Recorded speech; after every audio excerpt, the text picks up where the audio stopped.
Now the next thing is that we are going to find out the area of triangle DBE. Okay, area of triangle DBE. DBE कौन सा triangle है? ये वाला DBE.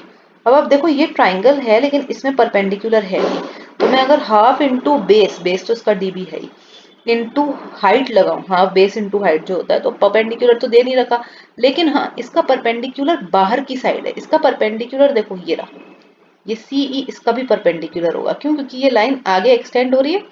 तो हम इस तरीके से पहले भी पढ़ते थे, अगर इस तरीके के ट्राइंगल हैं तो इनका हम कैसे निकालते हैं एरिया, 7th में पढ़ा था तुम लोगों ने, भूल गए होंगे।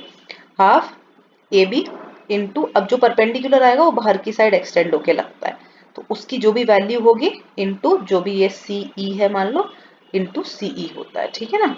तो यहाँ पे भी इसका परपेंडिकुलर बाहर की साइड है, तो that would be CE. Alright. Now what we are going to do is we will divide 1 by 2. Divide 1 by 2.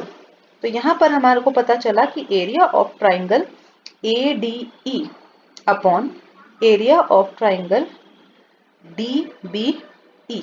देख रहे हैं आप कौन से ट्राइंगल है, ADE और DBE दोनों, मतलब जो AB पे जो दो ट्राइंगल हमारे बड़े बड़े बने। तो ये हो गया हाफ DB इंटू CE, और नीचे वाला सॉरी हाफ AD, इधर यहाँ पे पहले ऊपर वाला आएगा, तो हाफ AD इंटू CE, और या EC एक ही बात है। देखो यहाँ EC लिखा था, तो यहाँ तुम लोग कंफ्यूज नहीं हो तो मैं ये सॉरी हमारा यहाँ पर EC लिख लेते हैं अपन, ठीक है ना, कोई दिक्कत नहीं है। और यहाँ पर हाफ इंटू नीचे वाला ये DBE का हाफ DB इंटू CE था, ठीक है। तो यहाँ पे CE EC एक ही बात है, तो ये दोनों क्रॉस आउट हो गए, हाफ हाफ क्रॉस आउट हो गया। तो मेरे पास पता चला मुझे कि area of triangle ADE over area of triangle DBE जो है वो हो गया मेरे पास AD ओवर DB। ये मेरी थर्ड चीज हो गई, ठीक है।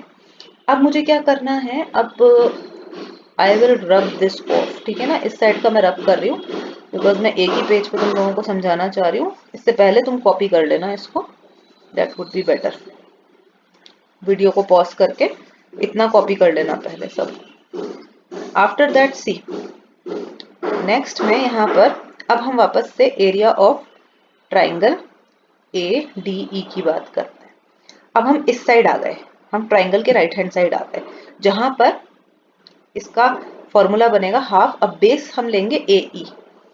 इस साइड आ गए ना, तो बेस कौन सा ले रहे हैं AE, और AE पे परपेंडिकुलर कौन सा गिर रहा है DM। ऐसे ही जस्ट उसके नीचे वाला ट्राइंगल लेते हैं, एरिया ऑफ ट्राइंगल DEC। देख रहे हो DEC, तो इसका हो जाएगा हाफ EC इंटू DM। अब क्या करोगे, वही काम करना है, इसको 4th ले लिया, इसको 5th ले लिया, डिवाइड 4 बाय 5, ठीक है। तो हमारे पास आ जाएगा area of triangle ADE over area of triangle, जो फर्स्ट हमने ये स्टेप्स में करा था वही कर रहे हैं अपन इसमें, AE into DM upon half EC into DM, ठीक है। तो इनसे ये कैंसिल हो गए, तो यहाँ आ गया AE ओवर EC, ये हमारा हो गया 4th। अब हमारा मेन कंसंट्रेशन है थर्ड और फोर्थ को देखना। हमने थर्ड निकाला था एक रेशो, और हमने फोर्थ निकाला दूसरा रेशो, ठीक है। तो थर्ड और fourth, comparing third and fourth, ठीक है। अगर मैं देखूं कि इनके न्यूमरेटर्स जो हैं वो दोनों बराबर है, right, numerators are equal. If denominators are equal then equation 3 will be equal to equation 4। पर डिनोमिनेटर जो नीचे के हैं DB और EC, ये कैसे बराबर होंगे, ठीक है। DB और EC बराबर होने बहुत जरूरी है, ठीक है। तो आपको पता होना चाहिए कि एरिया ऑफ ट्राइंगल DB, मतलब DB और EC क्या, एरिया ऑफ ट्राइंगल DBE अगर बराबर हो जाए एरिया ऑफ DEC के, area of triangle DBE will be equal to area of triangle DEC, क्यों ऐसा क्यों? क्योंकि एक थ्योरम है, 9th क्लास में थी वो थ्योरम, देखो कि सेम बेस और बिटवीन द सेम पैरेलल, ये सेम बेस हो गया BC, ठीक है, और ये पैरेलल लाइन है DE, इन दोनों के बीच में जितने भी ट्राइंगल बनेंगे ना उन सबके एरिया क्या होंगे? बराबर, ठीक है। सेम बेस और सेम पैरेलल्स के बीच में बनने वाले सब ट्राइंगल्स के एरिया बराबर होते हैं। तो यहाँ पर जो हमारा D, अगर उल्टा देखें तो DE बेस हो गया, तो DE पर एक DEB बन रहा है और दूसरा DEC बन रहा है। इन दोनों के बाय थ्योरम लिख देना, ज्यादा कोई अकल लगाने की इसमें जरूरत नहीं है, बाय थ्योरम हो जाएगा ये। हेंस आप लिखोगे दैट AD का DB से वही रेशो है जो AE का EC से है। Now I would request everybody to write this down in your notebooks and इसको 5 बार practice कर लेना।